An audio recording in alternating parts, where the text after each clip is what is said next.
ইতিহাস ঐতিহ্যের সংমিশ্রণে আল্লাহু আকবার ধ্বনিতে মুখরিত শতবর্ষী সাহেববাজার বড় মসজিদ। রাজশাহী নগরীর প্রাণকেন্দ্র সাহেববাজার জিরো পয়েন্টে ঐতিহ্যবাহী মসজিদটির অবস্থান হবার কারণে নগরবাসীর কাছে রয়েছে আলাদা গুরুত্ব।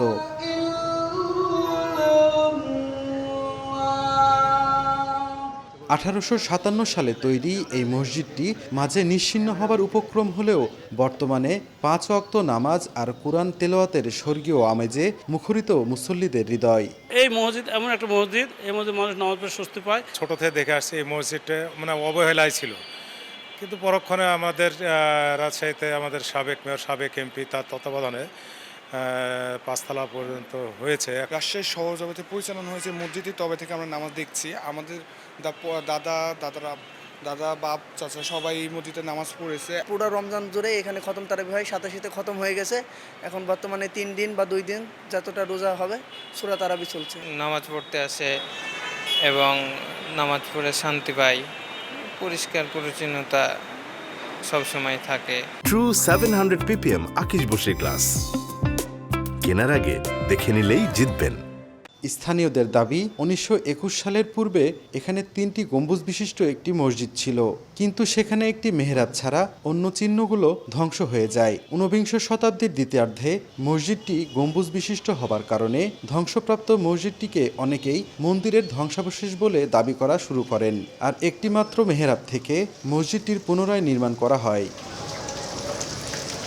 1923 সালে রাজশাহী সদর মহকুমা ম্যাজিস্ট্রেটের সরেজমিন তদন্ত নিয়ে প্রচলিত রয়েছে চমকপ্রদ ঘটনা। হিন্দু এবং মুসলমান উভয়েই এই স্থানটি তাদের ধর্মীয় উপাসনালয় দাবি করায় বাধে ঝামেলা। বিবাদমান মসজিদটির তদন্তের জন্য সরেজমিনে ম্যাজিস্ট্রেট মহকুমা আগমন করেন।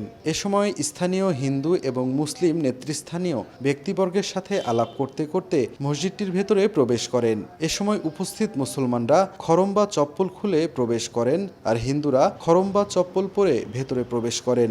এ সময় ম্যাজিস্ট্রেট উপস্থিত সকলের সামনে ঘোষণা করেন এই স্থাপনাটি মসজিদ ছিল। এ সময় হিন্দু কর্তা ব্যক্তিরা প্রশ্ন তুললে ম্যাজিস্ট্রেট বলেন, এটা যদি হিন্দুদের উপাসনা গৃহ হতো তবে চপ্পল পরে তারা ভেতরে আসতেন না।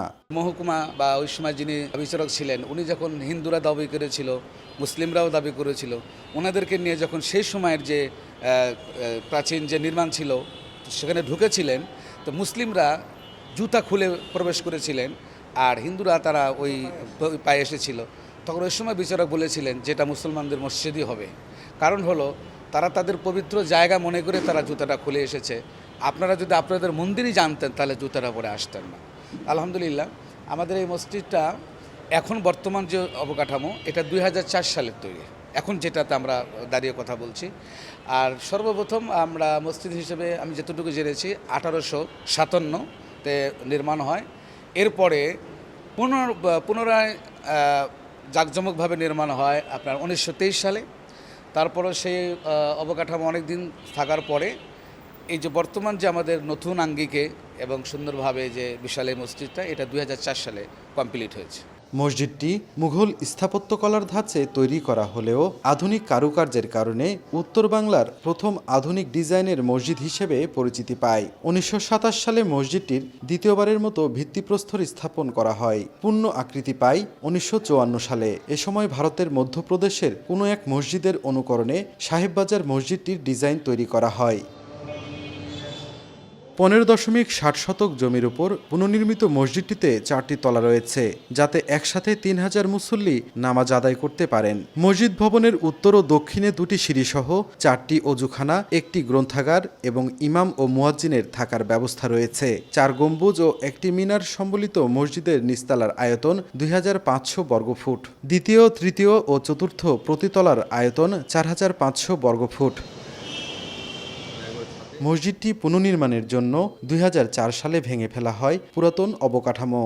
এরপর 2 দফায় প্রায় 7 কোটি টাকা ব্যয়ে নির্মাণ করা হয় সাহেববাজার বড় মসজিদ। সাইফুর রহমান রকি, সময় সংবাদ, রাজশাহী।